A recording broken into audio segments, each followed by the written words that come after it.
Hello everyone and welcome back to my channel. Today we are going to be crocheting this little denim cardigan. It is so cute and so easy. You're going to need some Lion brand yarn jeans. I love this yarn so much. It's so soft and it's really great to work with for garments. I got mine from Joanne, so make sure that you run over there and grab some. They have really great prices and great color options as well. I'm going to be making the size medium here in this video, but for any of the other size information, you can click on that link in the description box below to be taken to the full pattern where it has everything you need. So going ahead and getting started here, we are going to start with a foundation chain to begin making our back piece. Now this is going to be worked in one main piece beginning with the back side, and then we'll move on and make the two front sides to create that open cardigan look. But for me, using size medium, I'm going to start with a foundation chain of 57, then I'm going to count down to the third chain from my hook and work a half double crochet. So remember, half double crochet is yarn over, insert your hook, pull up a loop, yarn over, pull through all 3 loops on your hook. That is a half double crochet. So again, I've half double crocheted in my third chain from the hook. I'm going to go ahead and half double crochet in each stitch all the way to the end. So for me, size medium, I should have a final stitch count of 55 here. If you can do row 1, I'm confident that you can make this entire project, honestly. You really just need to know how to half double crochet, and then we're going to do something fancy with the ribbing later, but it's really simple and straightforward. So here I am, end of row 1, half double crochets all the way along.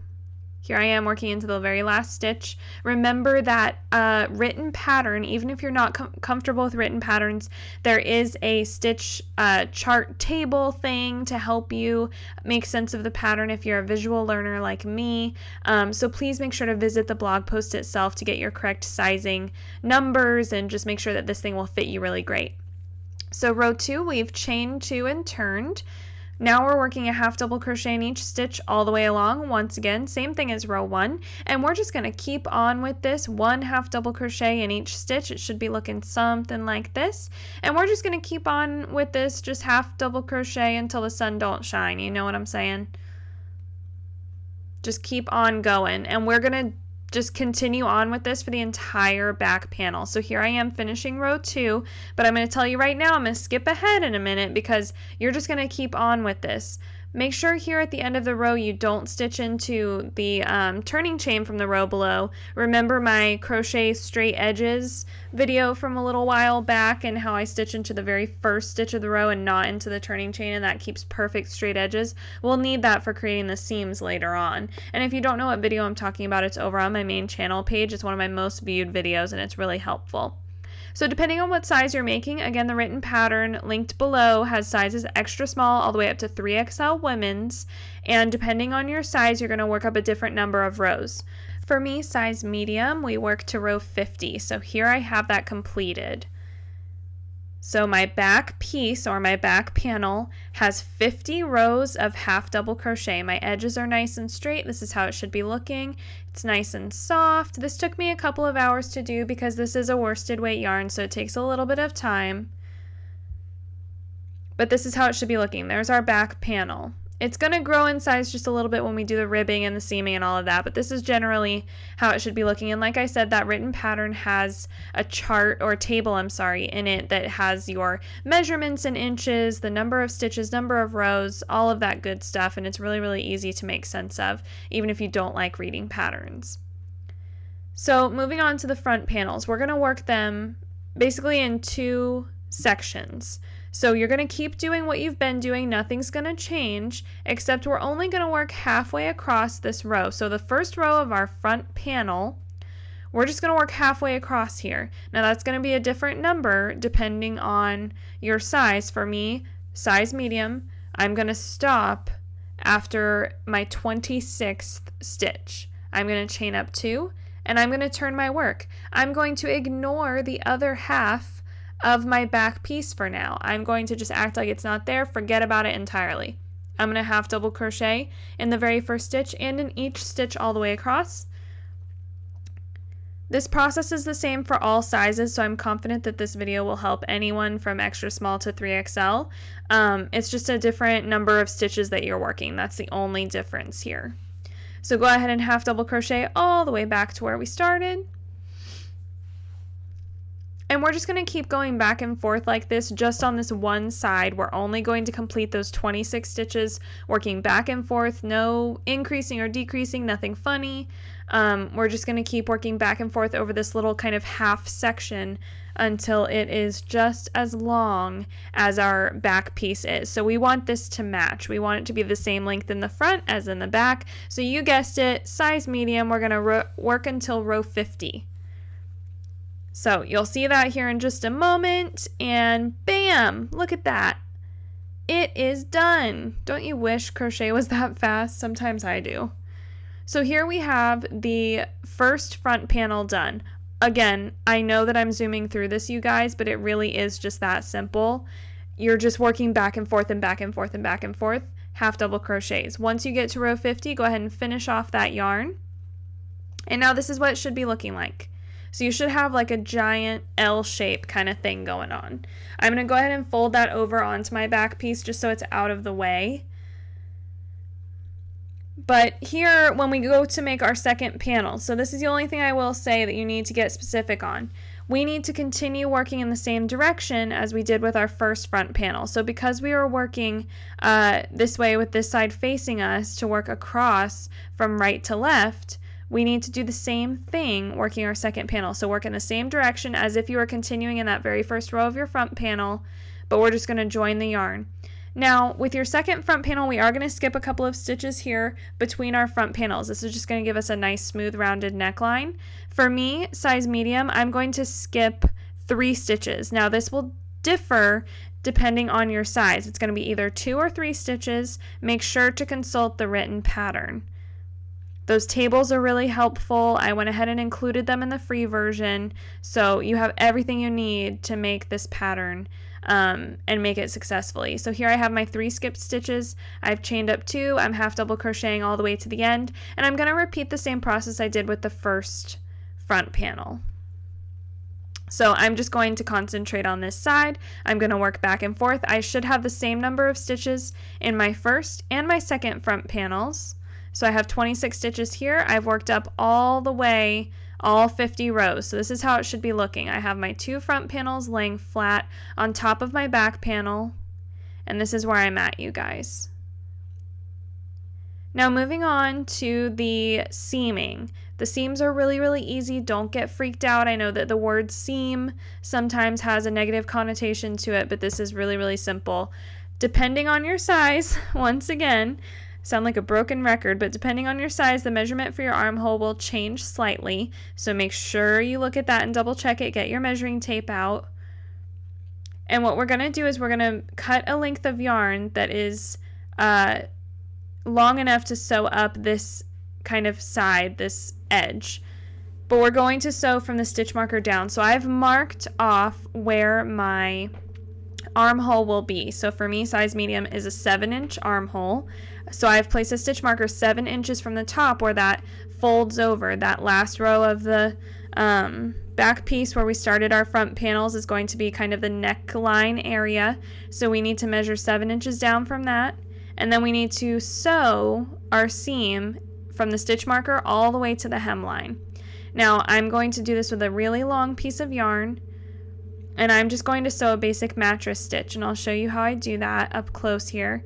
I know where I'm stitching, so I can remove that stitch marker, go right into the stitch that was marked, and we're going to come in from the outside. So the area between the 2 panels, basically the inside of the cardigan, we're going to come from the inside and then sew toward the outside. So if you think about this as the wrong sides of the fabric together, facing each other on the inside and the right sides being out, you're always working through the wrong side and out through the right side.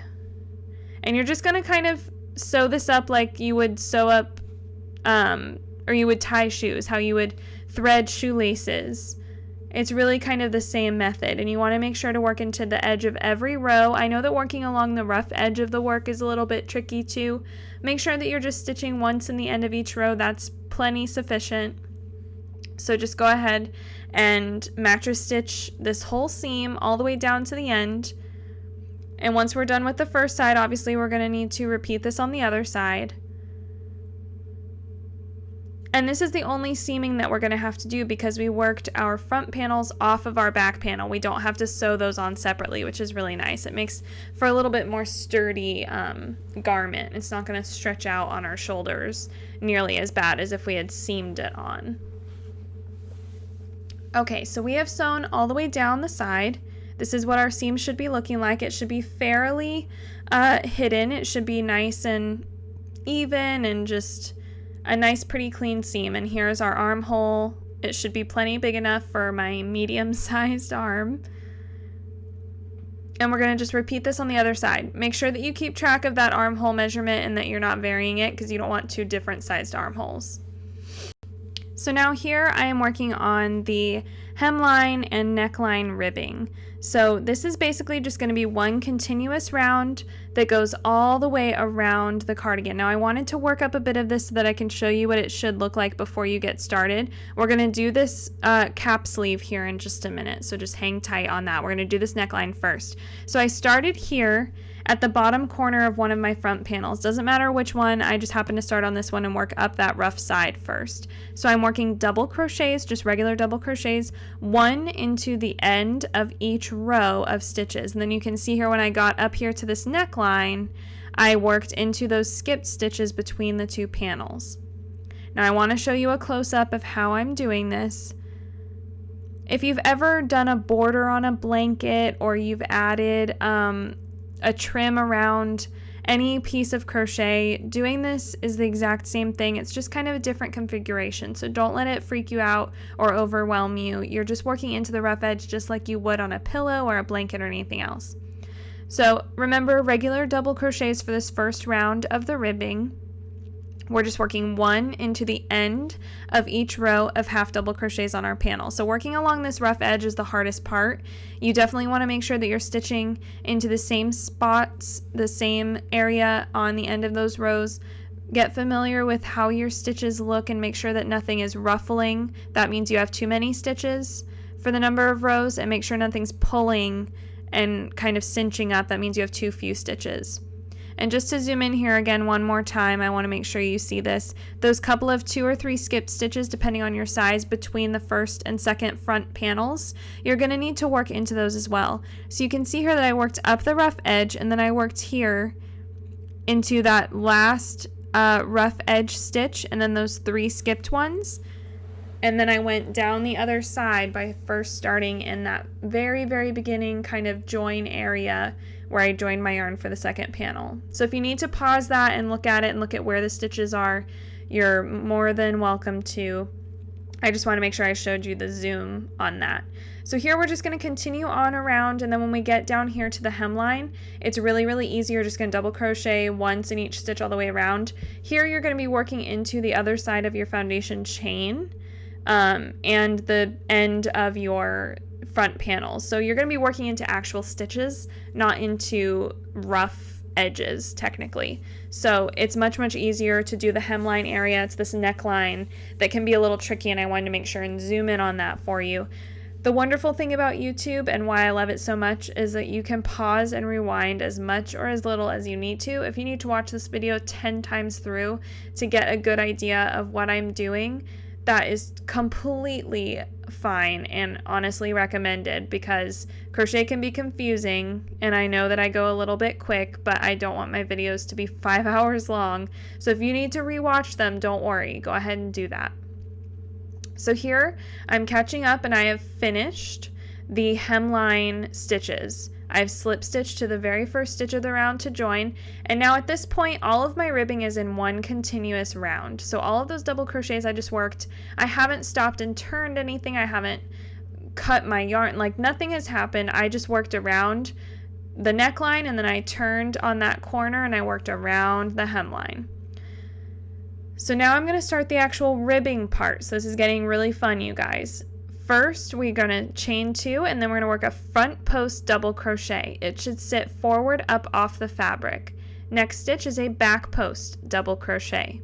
If you're really new to crochet, maybe this is your first garment, don't get freaked out by this. If you want to work regular double crochets instead of the post stitches, you are more than welcome to. you just don't work around the posts, you just work regular double crochets. Or if you want to learn how to do post stitches, they're really not very difficult, very similar to regular double crochets, and I have specific stitch tutorial videos over on my page if you look for them in the archives for front and back post double crochets. Just because this is an entire garment in one video, I didn't want to take 10 minutes to go super slow and explain post stitches.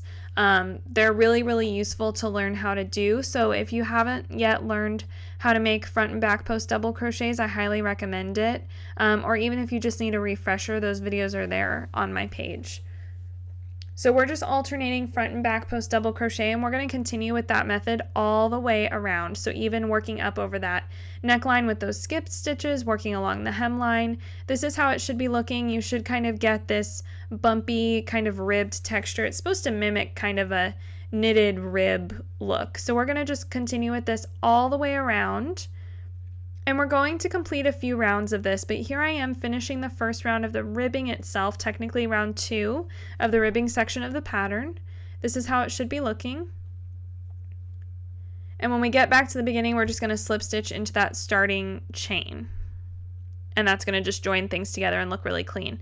We're going to chain 2 once again, and for rounds 3 and 4, we're going to repeat this front post, back post double crochet situation. So we're always working front posts on front posts and back posts on back posts. So we want our ribbing to line up. We don't want it to be like a basket weave look where it's alternating. So if you see a front post stitch, work a front post stitch on top of it. And we're going to just continue with this for, again, rounds 3 and 4 of this ribbing section of the pattern. This is how it should look. You should start to see these kind of long lines sitting on the work. And then when we get to round 5 and we've worked up the majority of our ribbing, we're just going to work a final row of single crochet all the way around to finish it off. Now if you've gotten this far, I assume you know how to work a basic round of single crochet, so I'm going to move on to our cap sleeves. All we're going to do is work the same ribbing method that we just did on the neckline onto this armhole. There's no additional sleeve. I know that when I'm wearing it, it looks like there is actually a cap sleeve that's sewn on, but it's not. It's just the way that the garment fits, and adding this ribbing there, it makes it look like a cap sleeve. It's really cool. So I'm going to join my yarn to the bottom of the armhole, or what is also the top of that seam running up the side. So join your yarn right there. We're going to chain up 2. And you guessed it, we're going to double crochet evenly all the way around. So again, we're working into the rough edge here, just like we did on the neckline. So we're going to work 1 double crochet into the end of each row. Go slowly, make sure everything looks nice and even. You don't have way too many stitches or way too few stitches. That's going to throw off the fit of your sleeve, and we don't want that. This is how it should be looking. Depending on where exactly you sewed up your seam, you may have a row or 2 more, or a stitch or 2 more or less than I did in my sample. So I didn't include stitch counts here just because it might vary by a stitch or 2, but it's not really a dire thing. If you measured your armhole according to the measurements that I listed in the written pattern, you should be able to just work this ribbing without stitch counts and be good to go. Especially since we already did the ribbing around the neckline and hemline. If you've gotten this far, I think that you're more than capable of doing it without a specific stitch count, just because if you're 1 or 2 off, it's not going to alter the fit too much. So after we've worked a double crochet in each stitch all the way around, we've slip stitched to join that very beginning chain 2, and then we've chained up 2 to work in the round. We're going to begin with our ribbing stitches, the same thing we did on the hemline. We're going to work a front post and then a back post double crochet, and we're just going to continue alternating that all the way around. Here on the sleeve area, we're only going to work 4 total rounds. So we're going to work this round 2 of the ribbing. That's our first row of ribbing, but it's the second row of our sleeve. We're going to continue with rounds 3 and 4, repeating the ribbing pattern. And then we're going to finish off with a round of single crochet, just like we did with our neckline ribbing, but I'll get there. Hang with me here. So we're alternating front and back post double crochet. This ribbing should look exactly like the ribbing on the rest of your garment. If it looks different, go back and double check your work because it should match up fairly perfectly. So here's how it should be looking, those post stitches creating nice texture. And we're just going to continue with this all the way around. I do want to mention that no matter how many stitches you made on your armhole, no matter what size you're making, you want to make sure it was an even number of stitches so that you can alternate front and back post double crochets all the way around. And when you get ready to go into the next round, you can just continue on alternating. So once we get to the end of the round, I've worked my last back post double crochet. I'm going to slip stitch to join. And this slip stitch area is going to be hidden on the underarm area, so it's not, no one's ever going to notice it. Don't worry about there being a little bit of a seam there. So moving on to round 3, chain up 2 and working front and back post double crochets, alternating. As we've been doing, this should be fairly business as usual. And we're going to continue this through rounds 3 and 4, and then round 5 we'll finish up with just a round of single crochet. So here you can see what we've got for our round 4. Slip stitching to join. We still need to finish this guy off with a nice kind of finishing round. I really like working a final round of single crochet, but here on the armholes, actually I'm going to do a slip stitch. So on the neckline I did a single crochet all the way around just so that it was a bit more stretchy and it had a bit more give, but the slip stitch is really going to kind of make that cap sleeve more fitted to the arm. This is optional. I like my cap sleeve to be a true cap sleeve where it really caps the shoulder off and it really creates that defined line. But if you wanted to single crochet in each stitch around instead of slip stitch, which I'm doing here as you can see, it's really up to you whether you want to single crochet or slip stitch. Now once we go all the way around with whichever one you settled on, we're going to just slip stitch to join to that beginning chain that we made. For me, I just chained up 1 because I was going to slip stitch around here in the beginning of round 5, so I'm just going to finish that off, snip my yarn, and I'm going to weave in all of my ends. Now my cardigan is done. This little denim cardie was so quick to make, and this jeans yarn is just so plush and soft. I know that it seems very unassuming, this yarn. It seems like a normal worsted weight in like some pretty denim colors, but I'm telling you guys, it is so drapey and so comfortable. I was really surprised and delighted by how much I loved this yarn. Don't forget to grab all of your yarn and supplies you need from my friends at Joann's stores.